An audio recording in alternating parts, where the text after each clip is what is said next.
In Serbia, scientists opened the stomachs of 606 golden jackals to find out what this animal was really eating. It was not deer. It was not lambs. It was garbage. Discarded pig carcasses, farm waste, dead livestock left out in the open fields.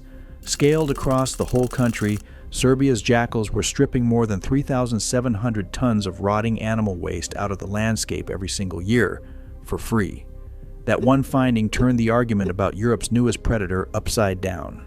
Because it is here, it is still spreading, and ecologists genuinely cannot agree whether what it is doing is damage or repair. We covered how it got here in our last video. The short version is this. The golden jackal was a Balkan animal, tied to the Mediterranean and Black Sea coast for thousands of years. Nobody released it. Nobody imported it in a crate. It walked. Over roughly 50 years, it moved up the Danube and the Tisza River corridors into the Hungarian lowlands, then into Austria, Poland, the Baltic forests, Germany, the Netherlands. Individual animals have now turned up in Spain and north of the Arctic Circle.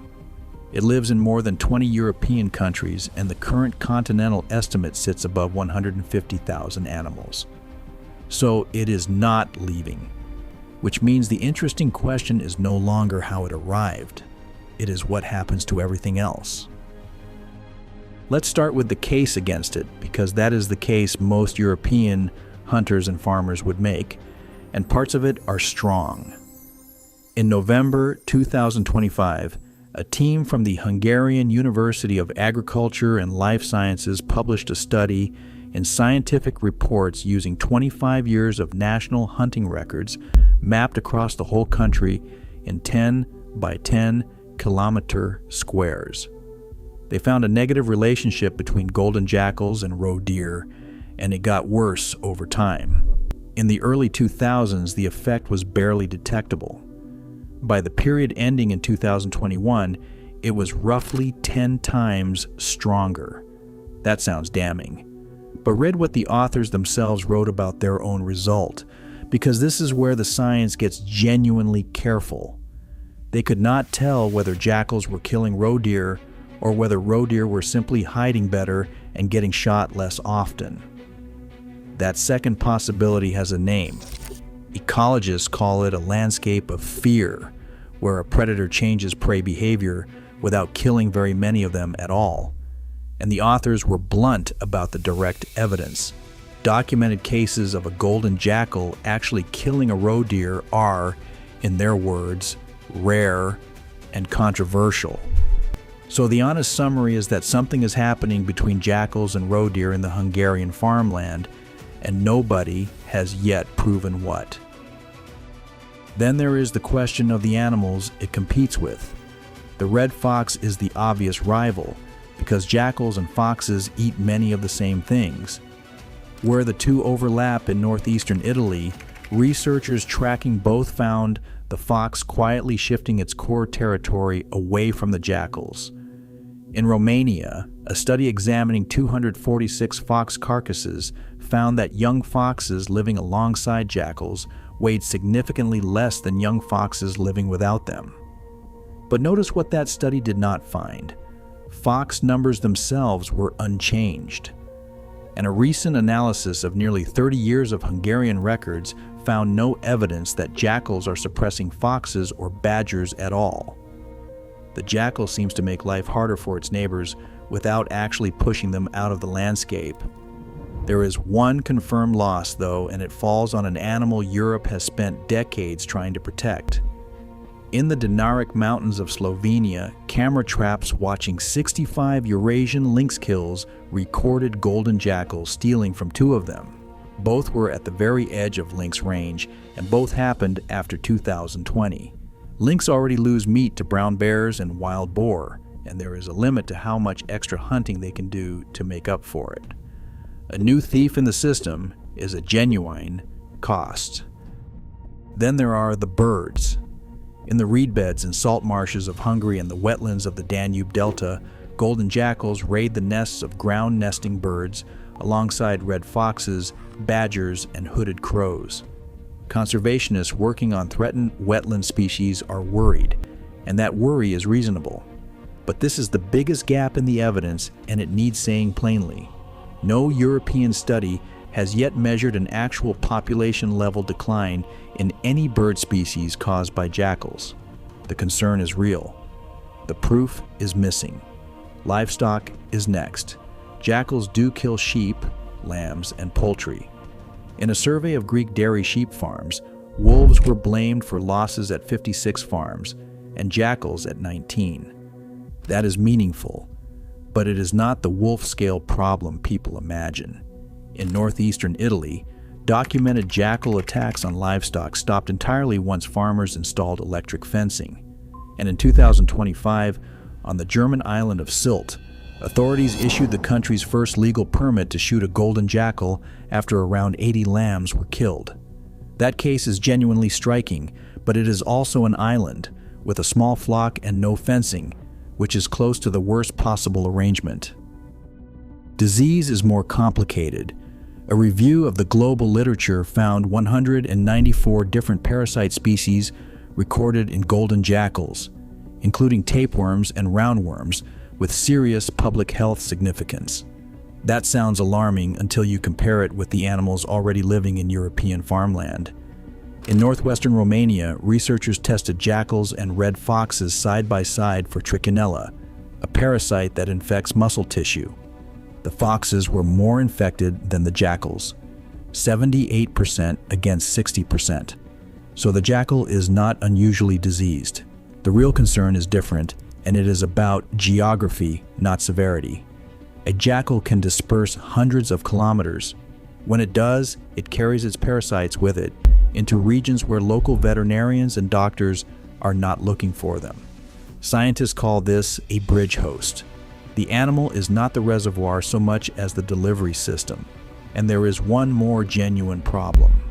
In Croatia, geneticists confirmed 3 cases of golden jackals interbreeding with domestic dogs, and those hybrids are fertile. Dog genes have since been found in jackals along the leading edge of the expansion. That matters because a species can be quietly changed by the animals it meets on the way. If you're finding this useful, subscribe. We make evidence-led wildlife films every week. Now here is where this story turns, because the case in the jackal's favor is far stronger than its reputation allows. Go back to those Serbian stomachs. Remains of domestic animals made up almost 72% of everything those jackals had eaten. Rodents, 10%. Wild deer and boar, only 8%. And when the researchers scaled it up, the numbers became difficult to ignore. More than 3,700 tons of animal waste removed from the Serbian countryside each year, and something in the order of 13 million crop-eating rodents. Across Europe, that scales to over 13,000 tons of rotting carcasses and more than 158 million agricultural pests. That is not a predator raiding a farm. That is a sanitation service and a pest control contractor working the night shift, invoicing nobody. But how do we know the deer in those stomachs were scavenged rather than hunted?